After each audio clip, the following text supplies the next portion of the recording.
Stream croaked for me. Dissection. Oh, I didn't know she's. Any chance you can get another Mr. Fusion reaction, dude? Yeah. Yeah, I can react to a Mr. Fusion video.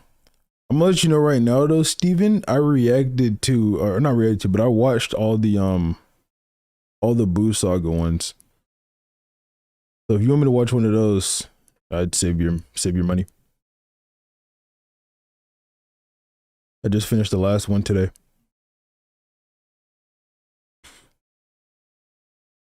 I woke up to that at 6. I was so confused. Cole, we gotta figure out how to ban words in chat. You have like the ultimate moderator perm, so you should be able to like do it. I don't know how we can do it, but we need to figure out how to do it.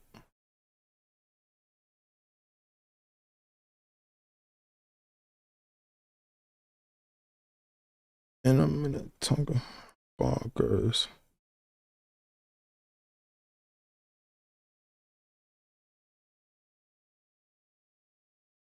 I'm going to him with Heat the Dragon Ball minus. All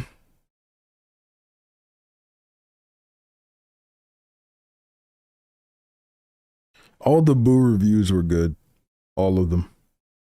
So, I mean, I don't know. Chat, which Mr. Fusion video do y'all want to watch? Apparently Steven's gonna donate for one. I'm gonna just put up a poll.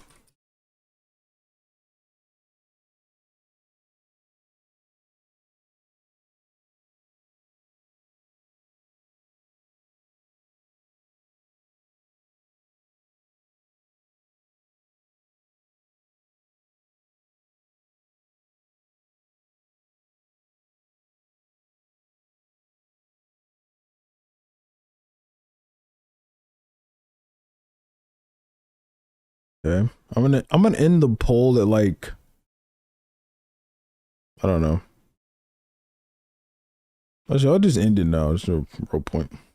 All right, I guess we're doing the slander.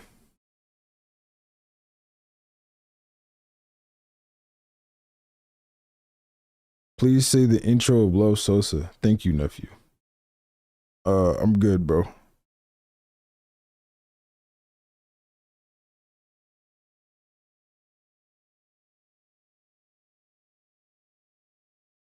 Tell Carthu to upload. I'm not. I mean, I guess I could DM Carthu on Twitter.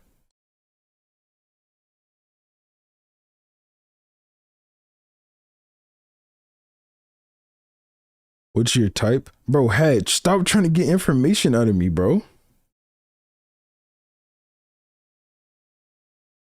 Dragon Ball Dissection, Dragon Ball minus. Alright, bet.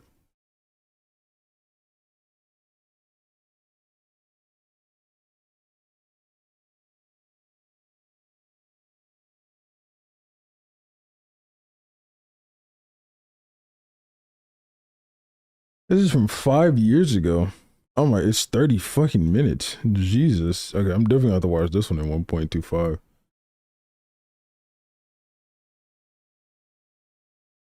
Okay, good. That shit's still. Let me drag this out. Yeah. Okay. Cool. So we'll watch it in 1.25. Appreciate the 100, Steven.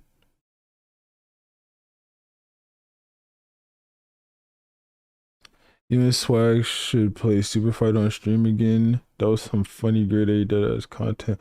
I don't know what is Super Fight. When did we play that? 6 Auden loves you.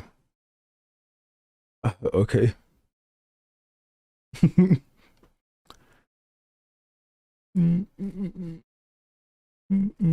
All right.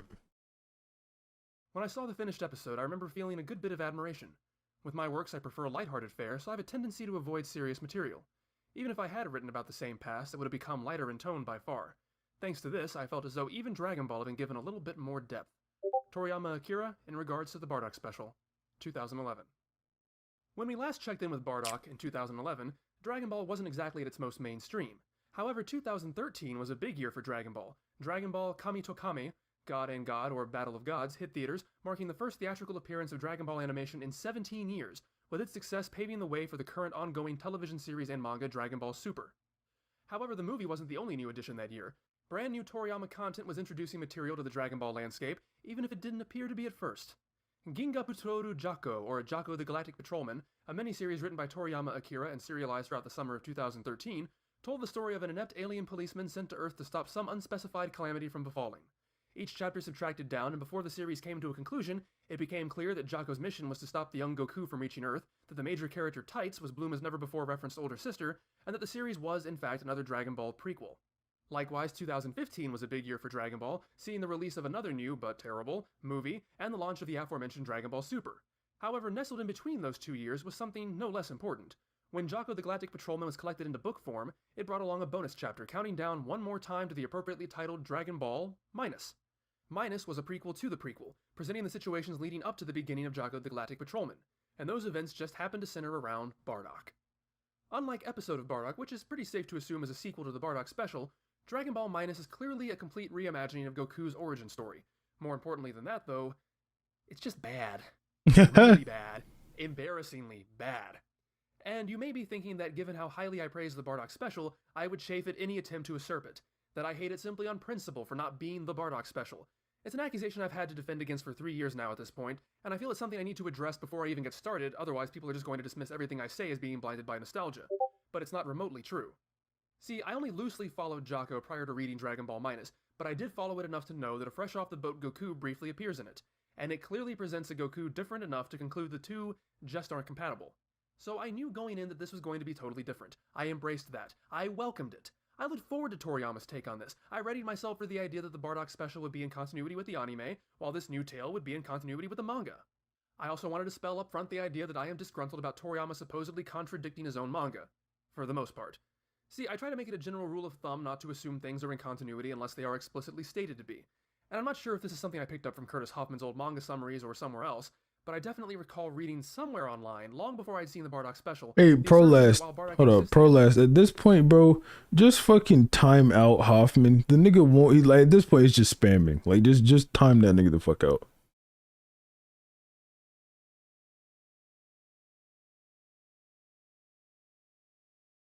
And confronting Frieza is in continuity to the manga, there's nothing that explicitly states anything else from the special is. I mean, it certainly seems like that's the case, that Toriyama was referencing the special. For nearly 25 years, it appeared this one piece of animation was canon to the original manga. If I'd been asked prior to 2014, I would have said I probably believed that too. But I had the idea planted in me early enough that I could accept it if it turned out it wasn't. And even if it's something that Toriyama did intend at the time and changed his mind about later, there's no explicit contradiction either. There's nothing to say that the Bardock in Dragon Ball Minus couldn't have changed armor styles, gotten that armor busted up, and then confronted Frieza in a similar manner to the Bardock. Do y'all think Dragon Ball Minus is bad? I don't really think it's bad. I'm interested to hear what this nigga has to say, but I don't really think Dragon Ball Minus is bad. Like, it's not like, oh shit, Dragon Ball Minus W, but it's just like an okay ass fucking thing. You've never read it? Should we, okay, so should we read it on stream first? Like, before we do this, before we finish the video, should we read the fucking manga on stream?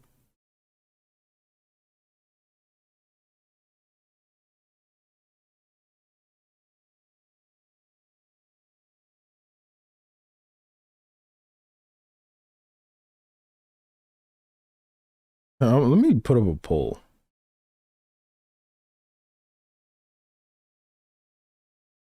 Oh my god.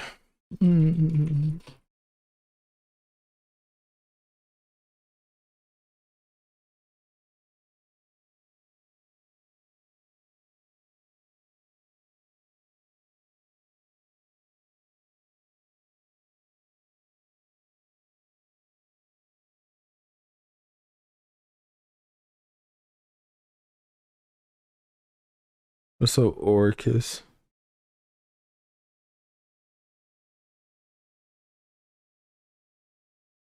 The E does have 2 dots in the video user.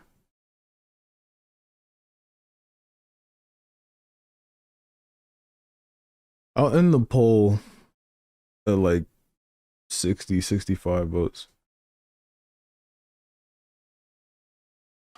And it looks like a yes. Hold on, let me find this shit online real quick. I'm fairly certain they have it on Manga C.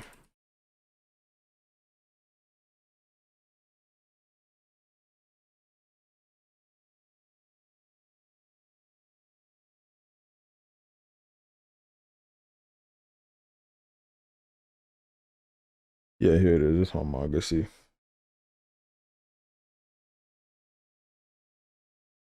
So this shit, for anyone who, oh fuck, I'm wrong window. Okay, there we go. So for anyone who doesn't know, this shit is it's basically the first like 30 minutes or so of the Broly movie, but it doesn't focus on any of the Vegeta stuff or any of the Broly stuff. It literally only focuses on the Bardock parts. And since we're reacting to the video, people haven't seen it, I figured we should watch it. So, or not watch it, but read it. So the part that's not in the Broly movie is like Bardock and this one nigga taking out this planet of aliens. Like this is how it starts, and then they get called back. In the Broly movie, we only see them getting called back. Like we only see them on their way back to Planet Vegeta. It's like this scene right here. Bardock's like, you know, obviously skeptical. Why the fuck does Frieza want us back? Talking about the Super Saiyan. Goten and Trunks versus Kawaki, they would beat his ass.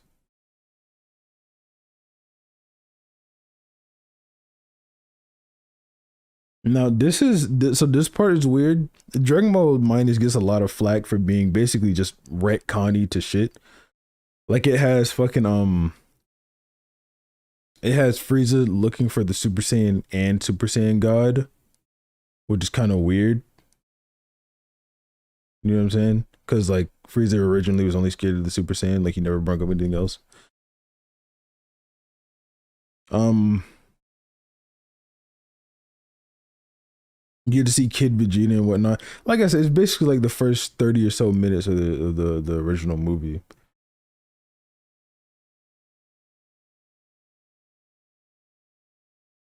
And this is when Goku gets sent off, and then nothing else. So what the movie adds that this doesn't is it adds that scene where Bardock's shooting back at Frieza's blast, but this doesn't have that. It also Bardock doesn't have this chip in his shoulder of his armor. But yeah, that's basically the whole thing. It's not like it's nothing crazy. That's why I'm like I don't think that it's bad. I think that the manga is just like in a weird spot. You get what I mean? Bardock in the special. And as for contradicting the Dragon Ball manga itself, while Raditz remembers Goku as a newborn infant, there is nothing in the manga that claims he came to Earth looking like that. The only problem that seems to exist here age-wise is how Goku's age relates to Bluma's, because a 5-year-old Bluma does appear in Jocko. Goku here is said to be at least 3. It looks like Toriyama checked the ages of the characters at the beginning of the manga, where Goku and Bluma are written to be 14 and 16 respectively, 2 years apart in age. And maybe Toriyama forgot that in the next story arc, he changed Goku's age to 12, making them 4 years apart in age, and that just really doesn't work in the Jocko and Minus storyline, but other than that, there's really no problem working it into continuity. The question is, why would you want to? However, I do take issue with anyone claiming it's not fair to compare the Bardock Special and Dragon Ball Minus. I don't plan to spend a whole lot of time doing that here. I mean, I've already covered in depth what I feel works and doesn't work about that story and that character, and there's already more than enough for me to complain about Minus just on its own merits, or lack thereof. But when Toriyama takes a character he didn't create from a popular story that stood on its own for nearly a quarter of a century, a story that he himself has not only praised on multiple occasions, but seemingly referenced in his own series, and then creates a completely new take on the same events, it's not only natural, but completely expected that people are going to compare the two. Especially if the new take doesn't measure up to the standards of the old take, the audience is going to be left wondering what was the point. But that's enough time spent on that. Let's get right into Dragon Ball Minus by really going deep into its plot. Frieza orders all the Saiyans back to planet Vegeta. Bardock gets suspicious, so he and his wife Gine send their son Kakaroto to Earth. Jocko chases after him. The end. That's it. That's all that happens. Okay, remember in my review of the Bardock special, I talked about prequels and how it's difficult to write them well? Remember how I said that prequels often come from backstory, and that backstory does not always naturally fit the structure of a story? Well, the biggest problem with Dragon Ball Minus is that... By the way, I this is like a great example of it. I love new gen Toriyama art. Toriyama's art style post 2013 or so is fucking heat. It's not a story. It is not a story. And I don't mean that as some kind of hyperbolic, well, it's so bad it doesn't even count as a story. No. Episode of Bardock was a bad story designed to hold up bad fan service, but at least it was a story. Bardock ends up in a new place, meets new people, gets into conflict connected to those people, and resolves that conflict. Dragon Ball Minus isn't even that. There is no storytelling taking place here. It's nothing more than a series of back history bullet points that are actually drawn into a comic. There is almost no characterization, almost nothing happens. Aside from a few character cameos that are so irrelevant as to not be worth mentioning, my 2-sentence summary is literally everything that occurs. The sad part is, this isn't the first time that Toriyama has done this, but it took Dragon Ball Minus for me to realize it. During the original run of the manga, Toriyama wrote Trunks the Story, and I include a liberal helping of air quotes for the term story because, like Minus, it is simply backstory vomited onto a page rather than a story. It took Toei expanding it into a double-length television special to actually turn it into a story, turn it into a journey for Trunks. But this isn't a review of that. I simply bring it up to illustrate that Toriyama does not seem capable of actually writing a standalone prequel story. This kind of stuff can work as character dialogue or a flashback within another story, but by itself, it doesn't do anything but sit there. And yes, even though it is included with the Jocko material, it is still presented as a standalone bonus chapter rather than a serialized segment. I mean, I complained that the Bardock special was in too much of a hurry, but Dragon Ball Minus moves along at a completely breakneck pace. There is just no chance to get to know any of these people in any meaningful way. I almost get the feeling that Toriyama is banking on people already knowing who Bardock is, therefore he doesn't have to really introduce the character. However, this is a completely new Bardock with a different personality, different motivations, and a completely different attitude toward his son. And again, I don't have a problem with that, in theory. I was a big Tenchi Muyo fan growing up. In one continuity, his mother is one character, and in another continuity, his mother is a totally different person. I grew up watching 60s Batman, Tim Burton's Batman, Batman the Animated Series Batman, and 1940s serial Batman, and if you haven't watched my reviews on them, you really should. I understand that you can have multiple characters share the same name, appearance, and general history, but be completely different. But you can't have it both ways. It would be absolutely ridiculous if viewers sat down to the 1989 Batman movie only to be told, you guys all watch the Adam West series, right? You know this guy. No! They're two completely different characters. If we're starting fresh with a new Bardock, I have to actually understand who he is. And I just don't. I come away from this knowing very little about him. I mean, I have the basics. He kills people, he has a wife, he loves his son. That's about it. I mean, I can't really do much of a character deconstruction of the main character here because... This might be the first Mr. Fusion video I don't like. I watched like all 27 parts of the Buu Saga thing. This might be the first one I don't like deadass the first video I don't like. Does it really matter if these characters just aren't that important, but you just get some Dragon Ball bonus content?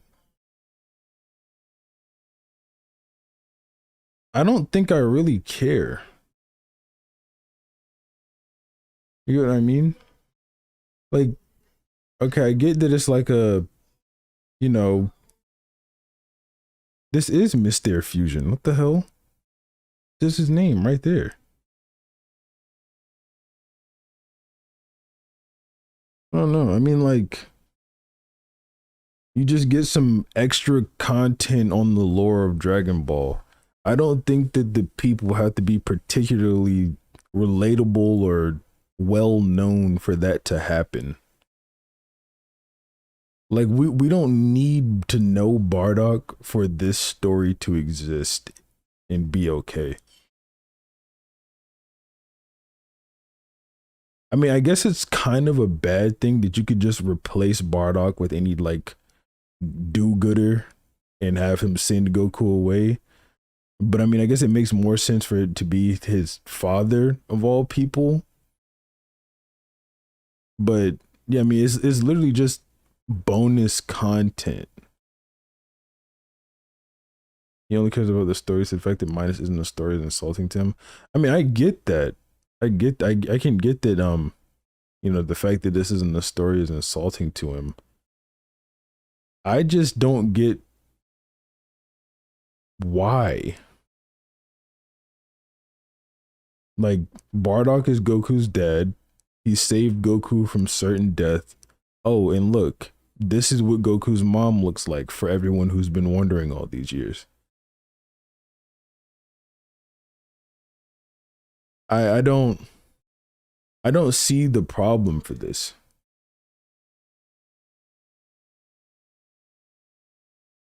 Like I deadass don't see a problem with Toriyama just throwing this together and showing us for some bonus shit in a manga. Am I tweaking?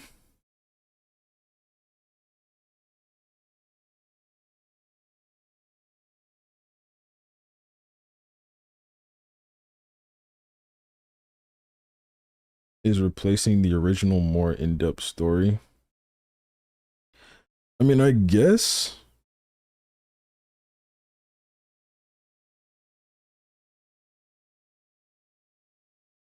I don't know. There's nothing to say. There's no journey. There's no arc. So, honestly, all I'm really left with is comparing him to the Bardock in the Bardock special. Let me go ahead and say this. By saying I want to know a character, I don't necessarily mean I have to have his life history spelled out for me. I don't know much about the original Bardock's history, but I spend enough time with him, see him react to enough circumstances and hardships that I have a feel for what makes the character tick. I see how he acts around his friends, I see how he handles enemies, I see his priorities reflected in the reaction to his son's low battle power readout. I see him go on a journey, from a person happily loyal to Frieza to one who will stand alone against him, risking everything.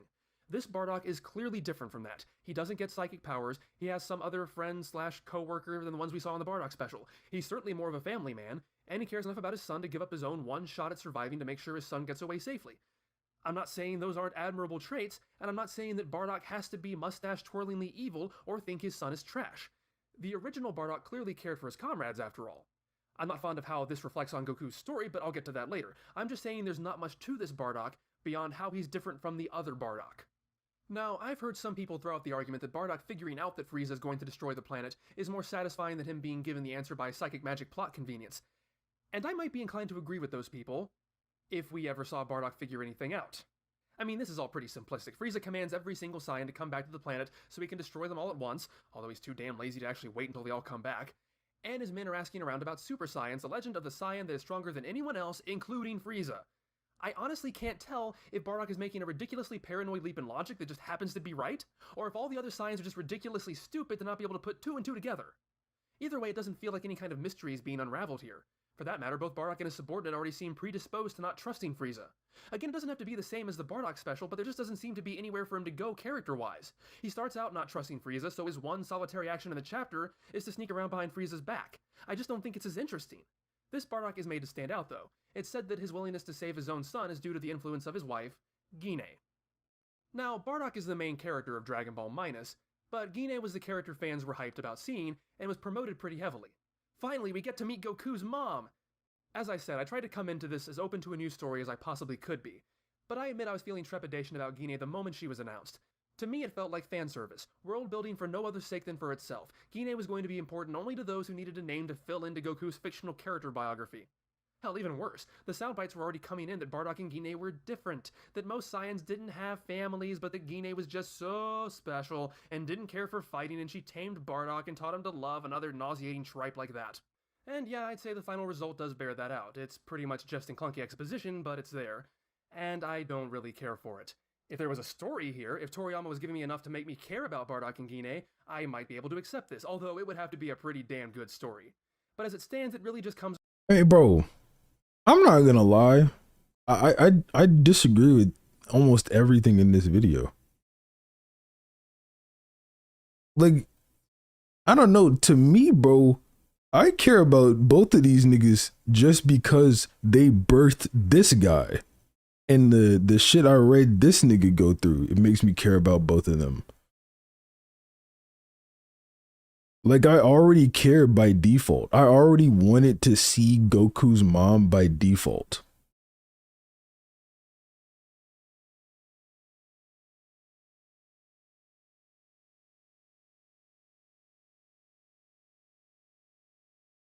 across as a trite way of connecting Goku to his parents. It implies that Goku is pure-hearted because his parents were already nicer than your average Saiyan, and I feel that diminishes what makes Goku special. However, I've heard defenders of Dragon Ball Minus posit the idea that this makes the story all the more heartbreaking. Goku declares that the Saiyans were evil and got their just rewards at the hands of Frieza, never knowing that his own parents, in whom he never showed the slightest bit of interest, actually gave their own lives to save his. That's what's up. That's heat. And, okay, you got me there. That is an idea full of dramatic potential. However, it's all potential. The problem lies in the storytelling, or better yet, the lack thereof. I can only connect to that on a generalized level, because I don't know Bardock and Gine well enough to truly empathize with them. And at the end of the day, their story is irrelevant to Dragon Ball as a whole. The Bardock Special story is irrelevant to Dragon Ball as a whole too. They stand alone as self-contained works. As such, there is never an impact on Goku, so there's never any kind of payoff to this emotional setup. At least so far there hasn't been, and that is not an invitation to bring this up again in a later Dragon Ball work. Let's just all forget about Dragon Ball Minus, shall we? Just like with Bardock, perhaps even more so since she's seen even less, we just don't spend enough time with her to know her as anything but a June Cleaver-esque, special snowflake alien housewife. The only thing I like about her is that she wears armor with a skirt. It's cute, and I want one. But a bad story, or non-story in this case, as it relates to Bardock and Gine, while frustrating, especially in light of how good the Bardock special was, isn't exactly earth-shattering. As I said, it's a standalone work. However, it's also the backstory of Goku, so what shifts this from disappointingly frustrating to absolutely infuriating is how it retroactively influences future Dragon Ball events. First off, hey look, it's Raditz as a kid! That stupid old Bardock special didn't show him, but now we get to see him for no reason at all, so he can contribute nothing to the plot. I mean, it's nice that Bardock and Gine reference that they have another son, but this is part of the reason I gave the Bardock special a pass for not having him in it. If he's not going to have a reason for being there, it's better to just ignore him. But poor Raditz. He's really gotten a bad rap over the years. After all the world-shattering changes he brought to Dragon Ball, he was killed off, mocked by his comrades, and then never mentioned again. And he's not really treated much better in Minus, because it turns out he doesn't know anything. Most of the revelations Raditz reveals to Goku have been retconned away in subsequent years. Planet Vegeta was destroyed by a meteor? Nope, turns out it was Frieza. And now, even the idea that Goku was sent to Earth to destroy it is undone. He's sent to Earth to save his own life. His parents even tell him not to look at the full moon for some reason. Gine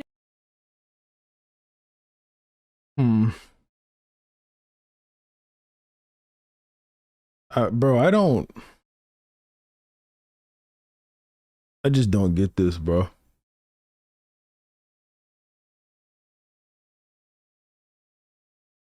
I just don't get it.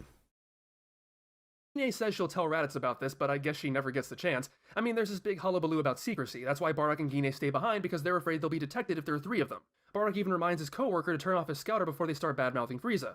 But you're telling me Bardock and Gine are going to take as big of a risk as stealing a space pod and shooting their toddler's son off the planet, which is an explicit contradiction of Frieza's orders, but they're not going to do anything to warn Raditz? Okay, maybe they assumed he'd be returning to the planet and they could tell him then.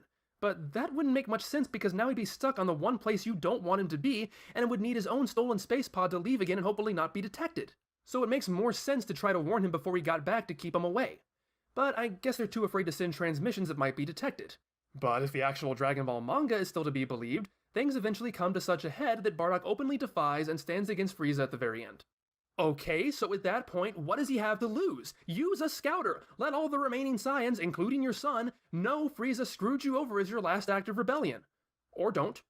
Just let Raditz spend the rest of his life continuing to work for Frieza, who wants all Saiyans dead, and which is ultimately going to lead to a battle to the death with his younger brother. This is so stupid!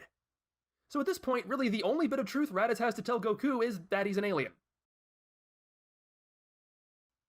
Then there's the problem that Dragon Ball Minus, quite frankly, is a complete and total ripoff of Superman's backstory, and in a way that really damages some of the concepts the series had played with ever since Goku's alien origins were added to the story.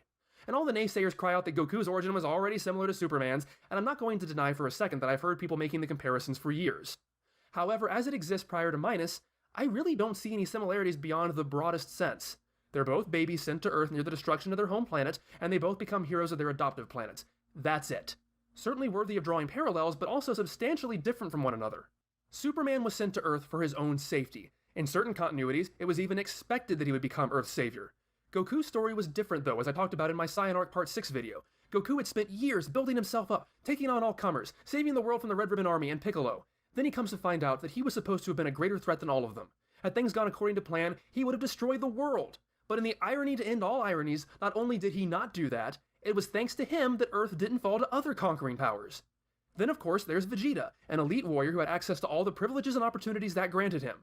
Goku was considered weak and worthless and was therefore sent off to a trash planet to do a trash job. And it was only because of that that he grew into the person he became. It was only because of that that he won the respect and training of various masters and gods. And it was only because of that that time and time again, Goku proved himself to be better than the Saiyan ideal, Vegeta.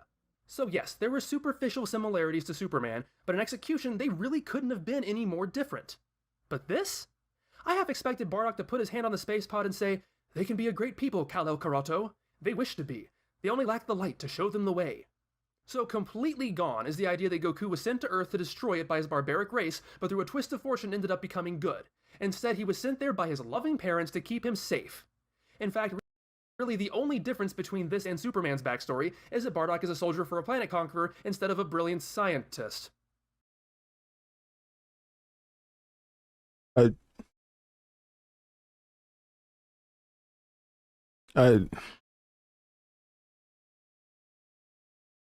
I don't get this shit, bro. The Like, who cares? Realistically, bro. Why does it matter if it's just similar to Superman? I guess, like, okay, the on Krypton or whatever, Superman was sent away because of just imminent danger. They knew this was gonna happen. Bardock is like, I'm just gonna do this in case it happens.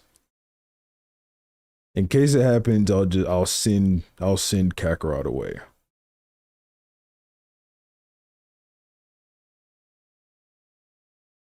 I mean, he ended up being right.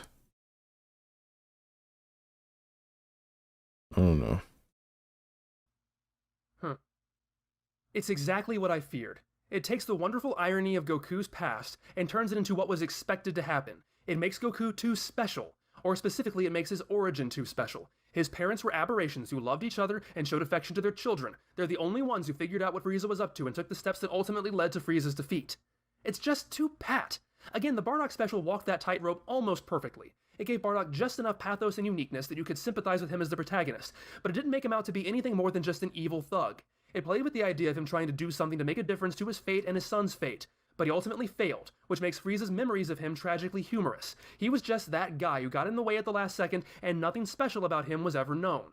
And again, it's not a plot hole per se. You can easily rationalize that obviously Vegeta didn't know the real story, Raditz apparently never got the real story either, so they're saying what they think is true. I don't understand, though, how anyone can use that justification with a straight face.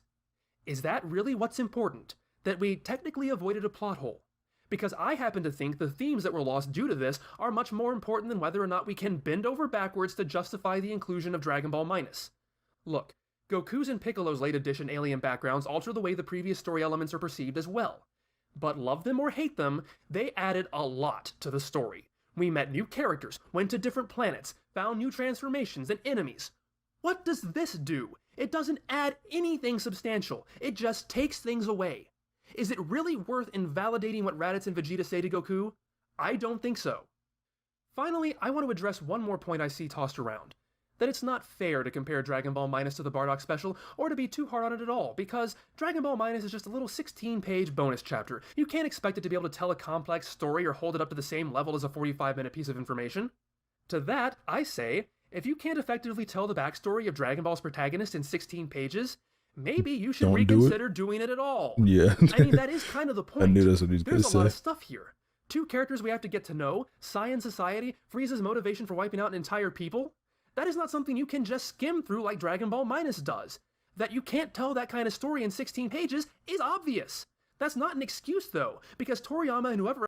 It's not what it's trying to do though. It's just blatantly not what the chapter tries to do. I agree. Like, I think if Dragon Ball Minus was longer, it would be better.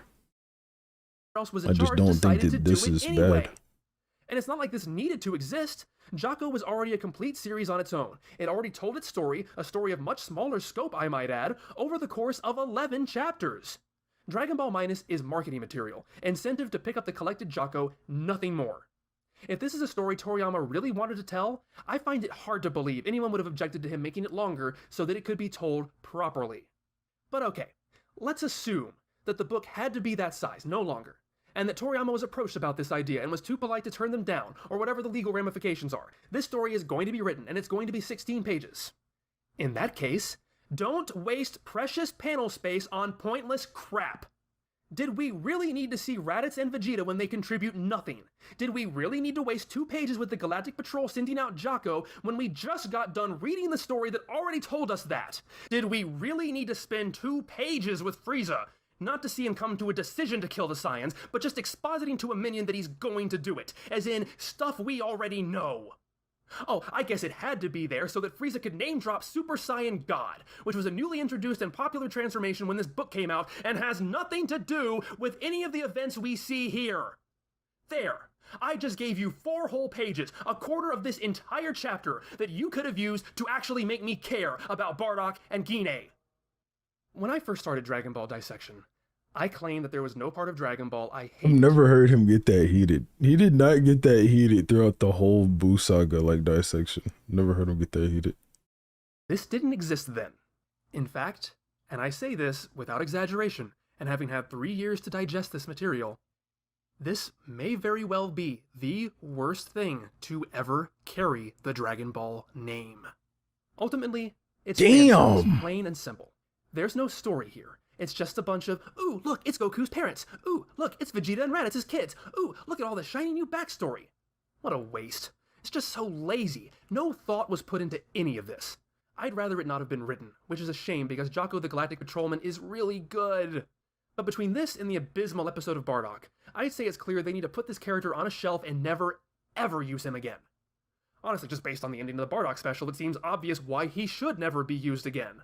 Bardock continues to be used because he's marketable, not because anyone wants to tell any good stories with him. And if you can't tell a story with him, he shouldn't be used. It's as simple as that. It's just a shame, though, that a character who started out as something unique and special to Dragon Ball has ended up like this. It's just fascinating to look at all of them. Bardock represents the Dragon Ball prequel in all of its forms. From the story that tread carefully to present a kind of narrative Dragon Ball normally couldn't tell, tragic and, dare I say it, even complex, to a story that gave in to the temptations to throw a lot of cool stuff at the audience whether or not it made any sense, to a bunch of backstory regurgitated onto a page without any more thought or care than that, just because it takes less effort to lure in fans with world building and character cameos and never-before-seen parents than it does to actually tell a story. Well, that was fun, wasn't it? Thanks for joining me the past couple of months on this journey through the stories of Bardock. It's been quite an exhilarating challenge distilling all of my thoughts on these outlying pieces of the Dragon Ball franchise, but next time we return to the main story already in progress. I mean, it's not bad. The video wasn't bad. I don't really fuck with the opinion, though. I don't fuck with the opinion at all. Speaking of which, or not speaking of which, I don't know why I said speaking of which. What I'm about to say is not related whatsoever. I got this new chair, and it was like, the way it was marketed, it said it had 3D armrests. I was like, what the fuck does that mean? So like, I can move the armrest depending on how I'm sitting in the chair. Like right now I'm sitting up. So I jack them up so I can fucking like put my damn arms on it. But if I like lean back, I can move them back. Pretty cool.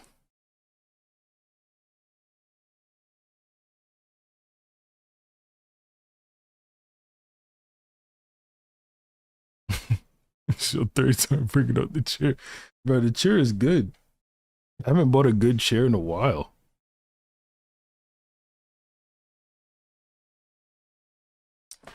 Anyway, how long have I been on stream? Damn.